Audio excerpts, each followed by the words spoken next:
बहुत समय पहले की बात है। एक गांव था जिसका नाम शिवपुर था। वह गांव किसी साधारण भूमि पर नहीं बसा था, बल्कि भगवान भोलेनाथ की छत्र छाया में पल्वित हो रहा था। उसी गांव में एक किसान रहता था। उसका नाम था गोपाल। गोपाल का जीवन धन से संपन्न नहीं था, पर उसमें परिश्रम और श्रद्धा का मूल्य खजाना था। वह भोर होते ही बैलों को जोत कर खेत में निकल जाता और दिन ढलने तक मिट्टी में पसीना बहाता। वह बहुत मेहनत करता, पर जीवन की कठोरता यह थी कि कई बार वर्षा अधिक हो जाती तो कभी सूखा पड़ जाता, कभी कीड़े फसल बर्बाद कर देते, तो कभी अनाज का भाव इतना गिर जाता कि लागत तक न निकलती। गोपाल की पत्नी का देहांत बहुत पहले हो गया था। अब उसका जीवन केवल उसकी दो बेटियों पर टिका हुआ था। बड़ी बेटी का नाम सुनीता और छोटी का नाम रेखा था। सुनीता 17 वर्ष की थी। गांव की औरतें कहा करती कि यह बालिका तो मानो माता पार्वती की छाया है। चेहरे पर सदा शांति और वाणी में सदा मधुरता। वहीं रेखा 15 वर्ष की थी। वह चंचल पर मासूम थी। उसकी आंखों में भोलेपन की चमक थी और उसके हृदय में भक्ति की गहराई भी थी।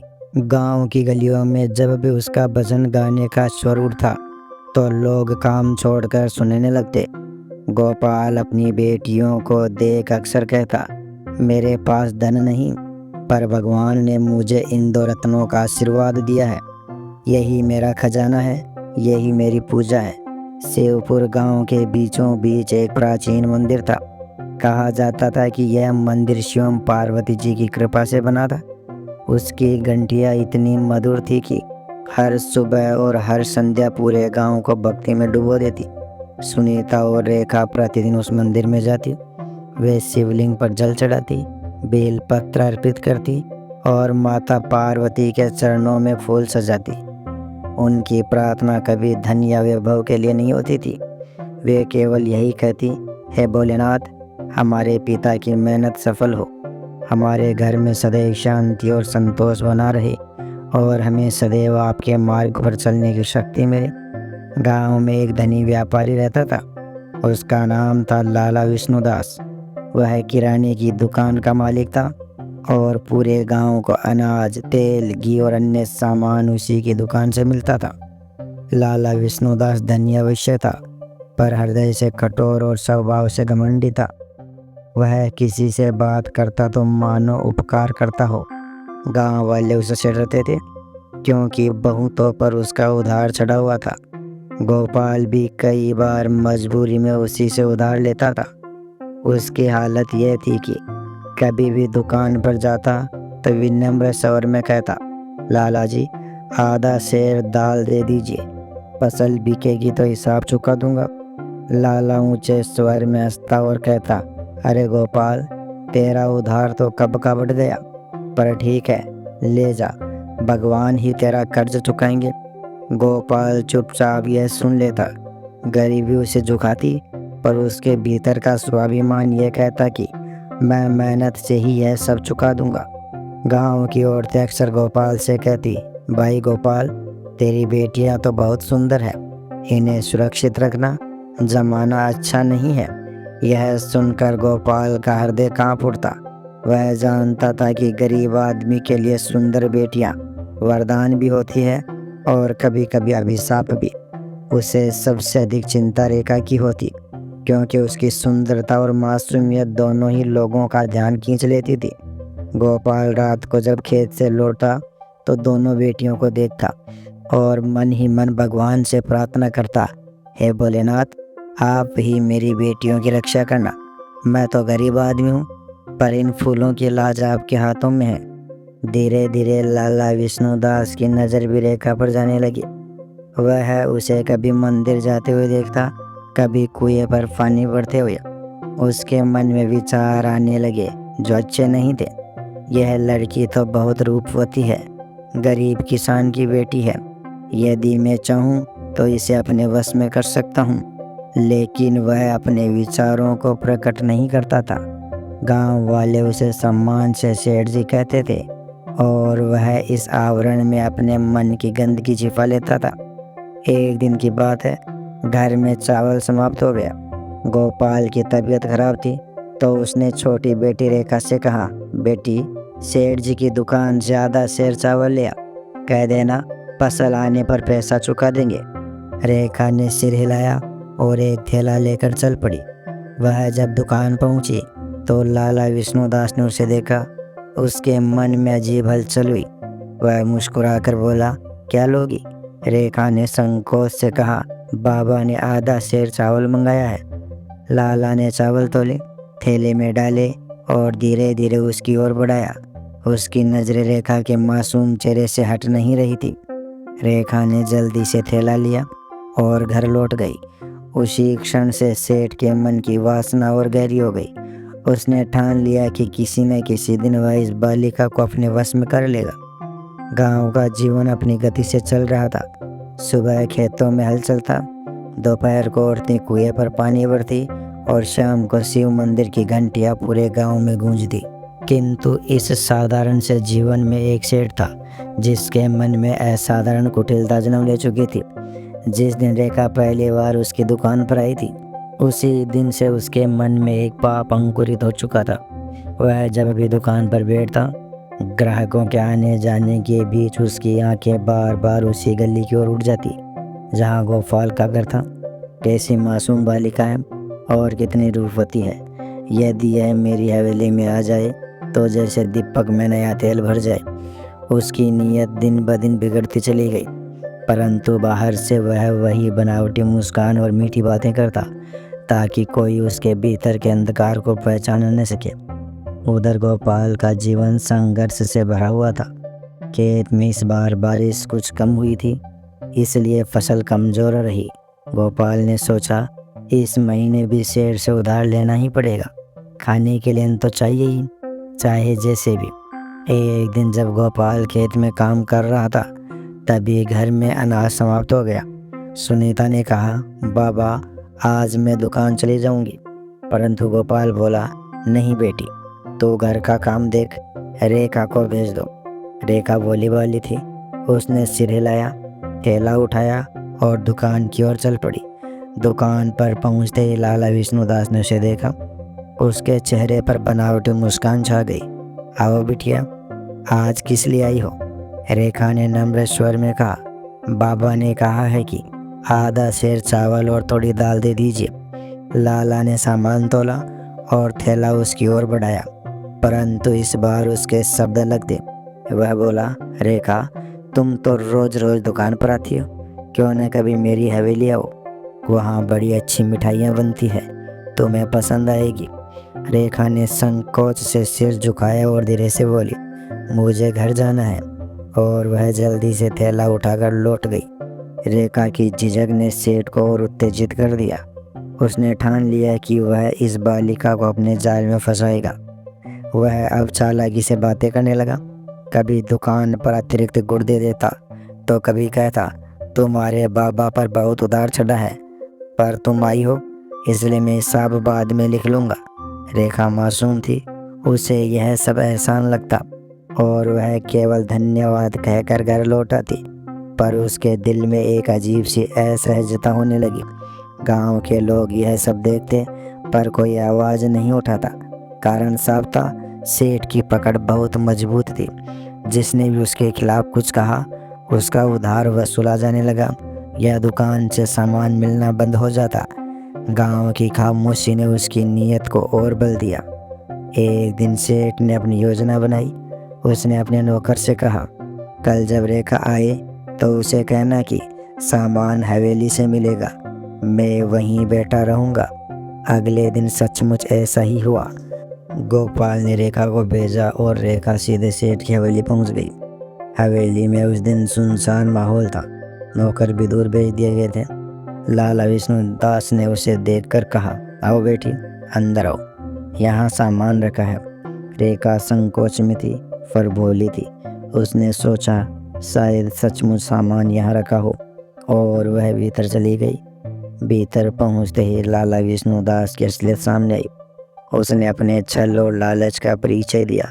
रेखा ने रोते हुए कहा, सेठ जी, मुझे जाने दीजिए, मेरे बाबा इंतजार कर रहे होंगे। लेकिन उसकी विनती को ठुकरा दिया गया। उस मासूम बालिका की आंखों से आंसू बहते रहे। उसका दिल भय और शर्म से कांपता रहा। उस दिन रेखा की मासूमियत और पवित्रता पर सेठ की काली छाया पड़ गई। घर लौटकर रेखा चुपचाप एक कोने में बैठ गई। उसकी आंखें लाल थी, चेहरा पीला पड़ गया था। सुनीता ने पूछा, क्या हुआ, तू इतनी दुखी क्यों है? रेखा ने सिर झुका लिया और कुछ नहीं कहा। उसके होठ कांप रहे थे पर शब्द बाहर ना आ सके। उसे डर था, अगर उसने कुछ कहा तो गांव वाले क्या सोचेंगे। वह किसी से कुछ कह नहीं पा रही थी, परंतु बहन का दुख बड़ी बहन सुनीता से छिप नहीं पाया। सुनीता ने कई दिनों तक रेखा को उदास और मौन देखा। पहले वह चंचल थी, भजन गाती थी, मंदिर जाती थी, लेकिन अब उसकी आंखों से आंसू छलकते रहते थे। एक दिन सुनीता ने उसके पास बैठकर धीरे से पूछा, बहन, तुम मुझसे छिपा क्यों रही है? तेरे दिल में जो दर्द है वह तेरी आंखें बता रही है। सच बोल, क्या हुआ? रेखा की आंखों से आंसू झरझर बहने लगे। वह कांपते स्वर में बोली, दीदी, मैं कुछ नहीं कह सकती। अगर बाबा को पता चला तो उनका दिल टूट जाएगा। सुनीता ने उसे गले से लगाया और दृढ़ स्वर में कहा, रेखा, सच छिपाने से पाप बढ़ता है। डर मत, मैं तेरी ढाल हूँ। बोल, किसने तुझे दुख दिया है? रेखा ने रोते रोते सेठ की करतूत बता दी। सच सुनते ही सुनीता का चेहरा कठोर हो गया। उसकी आंखों में आंसू नहीं, अग्नि जल उठी। वह बोली, यह सेठ जो गांव वालों का सम्मानित कहलाता है, वही इतना नीच कर्म करेगा? यह अन्याय अब और नहीं सहूंगी। रेखा ने उसका हाथ पकड़कर कहा, दीदी, मत जाना। वह धनी है, शक्तिशाली है, लोग उससे डरते हैं। अगर तू उससे भिड़ेगी तो बाबा को भी नुकसान होगा। परंतु सुनीता दृढ़ थी, नहीं बहन, यदि हम चुप रहे तो पापी और बढ़ेगा। न्याय की रक्षा करना मेरा कर्तव्य है। मैं भोलेनाथ और माता पार्वती की शरण में हूँ, वही मेरे साथ है। सुनीता ने गांव के लोगों से अपनी व्यथा बांटने की कोशिश की। वह गांव के चौपाल पर पहुंची और बोली, सेठ की असलियत सामने आनी चाहिए। उसने मेरी बहन के साथ पाप किया है। क्या आप सब चुप रहेंगे? गांव में सन्नाटा छा गया। कुछ ने सिर झुका लिया, कुछ ने आंखें चुराई। एक बूढ़ा बोला, बेटी, हम तेरी बात मानते हैं, पर सेठ से भिड़ना आसान नहीं। वह धनवान है, उसके खिलाफ कौन खड़ा होगा? सुनीता ने गहरी सांस ली और कहा, यदि आप सब डरते हैं तो डरिए, पर मैं अकेली जाऊंगी, क्योंकि सत्य के साथ भगवान होते हैं और असत्य का अंत अवश्य होता है। दूसरे ही दिन सुनीता सीधे सेठ की दुकान पर जा पहुंची। उसकी आंखों में साहस की ज्वाला थी। लाला विष्णुदास उसे देखकर मुस्कुराया और बोला, अरे बेटी सुनीता, आज किस काम से आई हो? सुनीता ने ऊंचे स्वर में कहा, सेठ, अपनी झूठी मिठास छोड़ो। मैं तेरी सच्चाई जान चुकी हूँ। तूने मेरी बहन के साथ अन्याय किया है। क्या तुझे तनिक भी लज्जा नहीं आती? सेठ का चेहरा कठोर हो गया। उसने ऊंची आवाज में कहा, चुप रह लड़की, ध्यान से बोल। मेरे खिलाफ बोलने की हिम्मत किसी में नहीं। तेरे बाप पर मेरा कर्ज है, चाहूँ तो अभी उसका घर गिरवी रखवा दूँ। सुनीता निर्भीक स्वर में बोली, तू चाहे जितना धनवान हो, पर तेरे पाप भगवान की नज़रों से नहीं बच सकते। जिस भोलेनाथ के मंदिर की घंटी इस गांव में गूंजती है, वही तेरे कुकर्म का न्याय करेंगे। गांव के लोग इकट्ठे हो गए। कुछ सहमे हुए थे, कुछ हैरान थे। सब सुनीता का साहस देख रहे थे। सेठ ने उपहास किया, तू भोली लड़की है, भगवान तो सिर्फ मंदिर में है, वे मेरे खिलाफ क्या करेंगे? सुनीता ने दोनों हाथ आकाश की ओर उठाए और कहा, हे भोलेनाथ, आज मैं आपकी चौखट पर खड़ी हूँ। मेरी बहन की लाज लूटी है, मेरे बाबा का मान डगमगा रहा है। यदि आप न्याय न देंगे तो लोग आपके मंदिर का भी विश्वास खो देंगे। आप ही मेरी आखिरी आशा हो। सुनीता सीधे शिव मंदिर की ओर बढ़ी। वहां जाकर उसने शिवलिंग के चरणों में सिर झुका दिया और जोर से पुकारा, हे भोलेनाथ, हे पार्वती माता, मैं आपकी शरण में आई हूँ। मेरी बहन की रक्षा कीजिए, अन्यायी को दंड दीजिए। मैं अब और चुप नहीं रह सकती। उसकी आंखों से आंसू बह रहे थे। गांव वाले भी उसके पीछे पीछे मंदिर पहुँचे। सबको महसूस हुआ कि आज यह साधारण लड़की नहीं बल्कि स्वयं नारी शक्ति का रूप है जो सत्य के लिए ललकार रही है। सुनीता शिवलिंग के सामने दंडवत लेटी हुई थी। उसकी आंखों से आंसू टपक रहे थे। हे भोलेनाथ, यदि आप वास्तव में करुणा निदान है तो आज मेरी पुकार सुनिए। मेरी बहन की इज्जत लुटी है और गांव का सबसे धनी व्यक्ति पापी बना बैठा है। यदि आप मौन रहे तो संसार आप पर विश्वास कैसे करेगा। गांव वाले बाहर खड़े थे पर कोई बोलने की हिम्मत नहीं कर पा रहा था। सभी के हृदय में यह भय था कि सेठ के खिलाफ बोलना अपने पैरों पर कुल्हाड़ी मारना है। किंतु उसी क्षण मंदिर की घंटी अपने आप बज उठी। दीपक की लो अचानक तेज हो गई और पूरा गर्भ प्रकाश से भर गया। शिवलिंग से एक दिव्य ज्योति निकली। मंदिर की दीवारें कांप उठी और आकाश में शंखनाद गूंजने लगा। ज्योति के मध्य भगवान भोलेनाथ प्रकट हुए। उनके साथ माता पार्वती भी थी जिनकी करुणामयी दृष्टि सब पर पड़ रही थी। गांव वाले विस्मित हो गए। सब ने हाथ जोड़ लिए और जमीन पर सिर झुका दिया। भोलेनाथ ने गंभीर स्वर में कहा, सुनीता, तेरी प्रार्थना हम तक पहुंच गई है। सत्य की आवाज कभी अनसुनी नहीं होती। नारी की रक्षा करना हमारा प्रथम कर्तव्य है। आज यहाँ न्याय होगा। लाला विष्णुदास, जो अब तक हंस रहा था, अचानक कांपने लगा। उसने हाथ जोड़कर कहा, महादेव, यह सब झूठ है। मैं निर्दोष हूँ। यह गरीब लोग मेरे धन से जलते हैं। माता पार्वती ने करुणामयी पर कठोर स्वर में कहा, पापी, तूने मासूम बालिका को छल से अपनी हवेली बुलाया और उसकी पवित्रता को आहत किया। क्या तू समझता था कि तेरे कुकर्म हमसे छिपे रहेंगे? जो ही माता के ये शब्द निकले, गांव के सामने सेठ की हवेली की दीवारें अपने आप हिलने लगी। दरवाजे खुले और वहां से वही स्थान प्रकट हुआ जहां रेखा के आंसू गिरे थे। सबको साक्षात दिखाई दिया कि पाप यही हुआ था। गांव वाले अवाक रह गए। अब किसी को शक न रहा कि सुनीता सच कह रही थी। भोलेनाथ ने त्रिशूल उठाकर कहा, जो नारी का अपमान करता है उसके लिए क्षमा नहीं। क्षण भर में आकाश से बिजली गिरी और सेठ का पूरा अहंकार चूर चूर हो गया। उसकी हवेली की चमक नष्ट हो गई। उसके धन के बोरों में से अनाज राख बन गया। सेठ स्वयं जमीन पर गिर पड़ा और उसकी वाणी छिन गई। अब वह गांव में अपमानित होकर जीने के लिए विवश हो गया। माता पार्वती ने सुनीता और रेखा को अपने पास बुलाया। उन्होंने दोनों के सिर पर हाथ रखा और कहा, बेटियों, तुम्हारा साहस और भक्ति हमसे भी महान है। सुनीता, तूने जिस निडरता से सत्य का पक्ष लिया उससे समस्त नारी जाति का गौरव बढ़ा। रेखा, तेरे आंसू व्यर्थ नहीं गए। अब तेरे जीवन में केवल शांति और सम्मान रहेगा।